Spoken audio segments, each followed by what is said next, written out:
amat sangat dekat daripada rahasianya, amat sangat dekat dari jantungnya. Hati nggak berjarak Bapak Ibu. Maka isilah kolbu kita, isi hati kita itu dengan berzikir kepada Allah.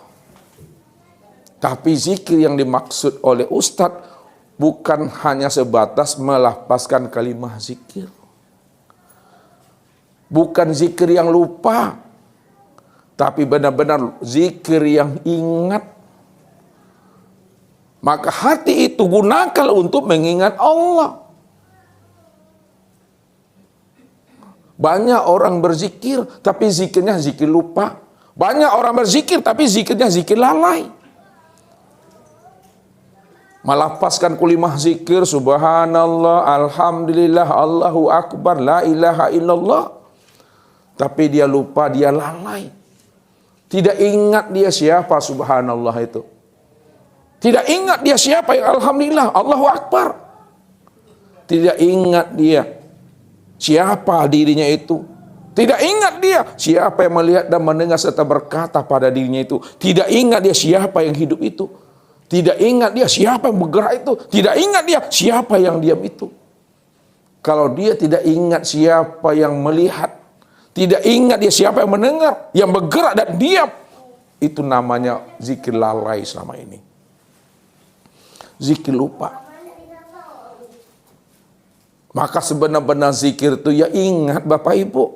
Itulah rahasia hakikat zikir. Yang disebut namanya sirul asror. Nah, rahasia hakikat zikir itu yang disebut namanya apa? Sirul asror. Sirul asror. Rahasia di dalam rahasia. Ingat tuh Bapak Ibu. Orang yang telah memahami akan rahasia dan rahasia yang katakan ingat. Ini telah duduk pada maqam sidratul muntaha. Kesadaran Tuhan. Bukan kesadaran dirinya. Kalau sadar kita yang berzikir. Itu buta itu. Itu lupa itu lalai itu.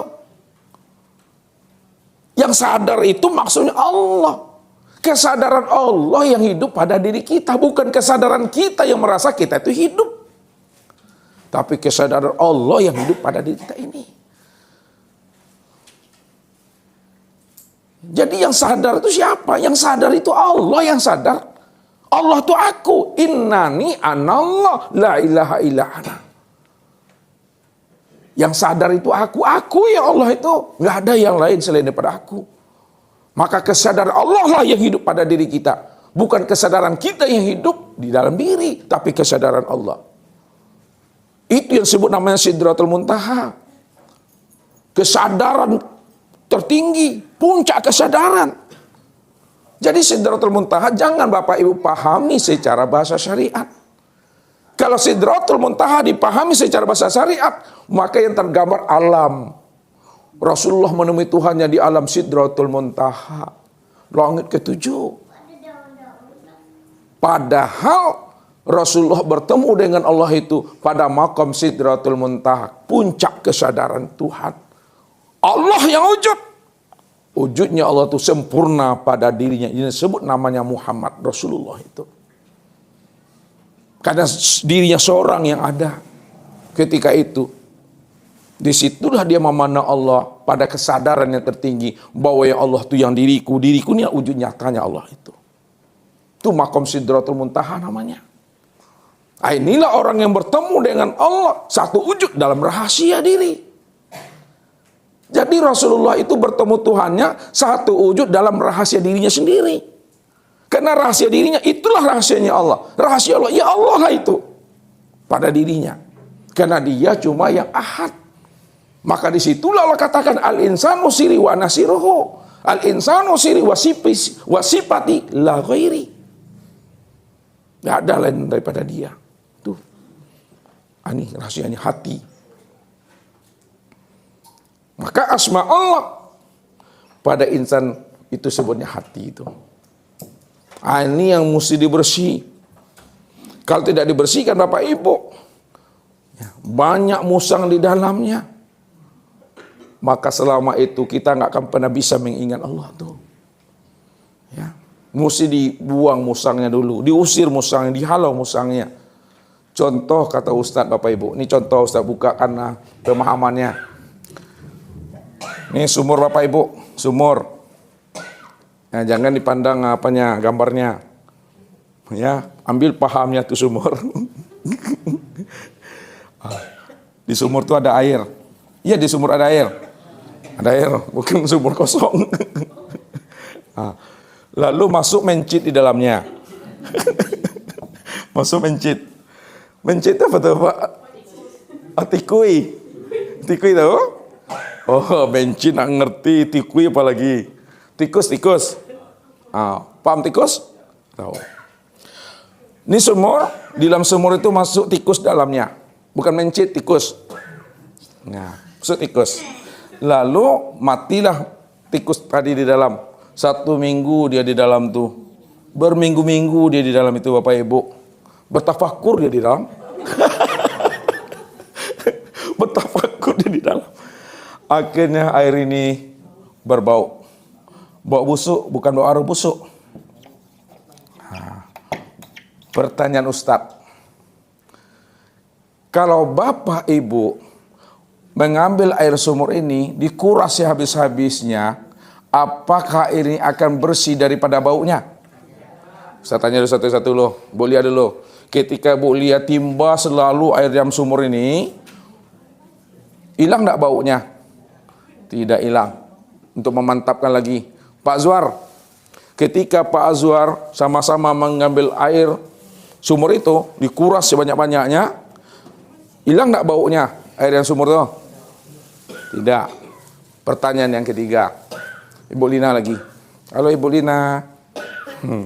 Apa sebabnya kalau Ibu Lina mengambil air sumur ini, 1 drum, ya, drum, lalu dia tidak bersih juga, masih bau juga airnya. Apa sebabnya Ibu Lina?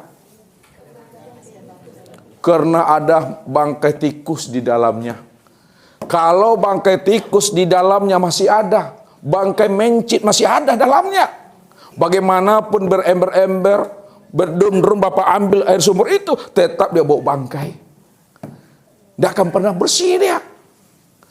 Lalu bagaimana jalannya supaya air itu bersih? Pak Andre,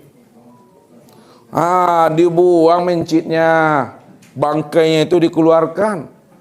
Ya, bangkai tikus itu dikeluarkan dari sumur itu. Kalau udah keluar bangkai tikus itu dari sumur, timba air itu, timba dia. Setelah ditimba, insya Allah airnya bagus, tidak berbau dia. Bagaimana mungkin Bapak Ibu, ya, ada mahabbah di dalam hati?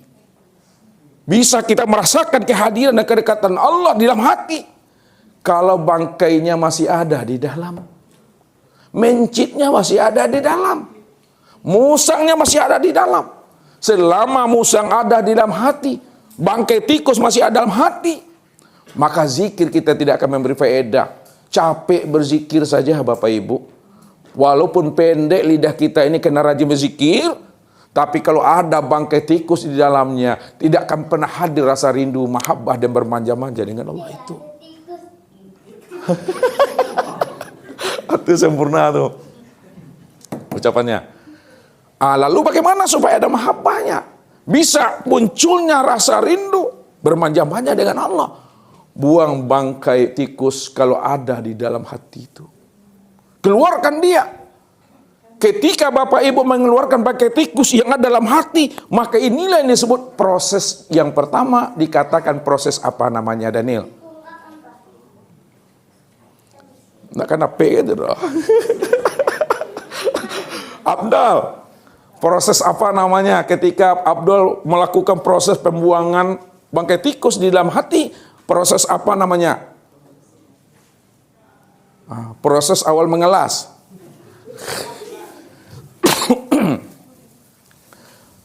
Kalau nggak dapat nak naik kaji ini. Proses apa namanya? Alhamdulillah bisa pulang semua nanti. Ini yang disebut namanya proses pembuangan pembersihan bangkai tikus yang ada dalam hati, ini disebut namanya proses takhalli.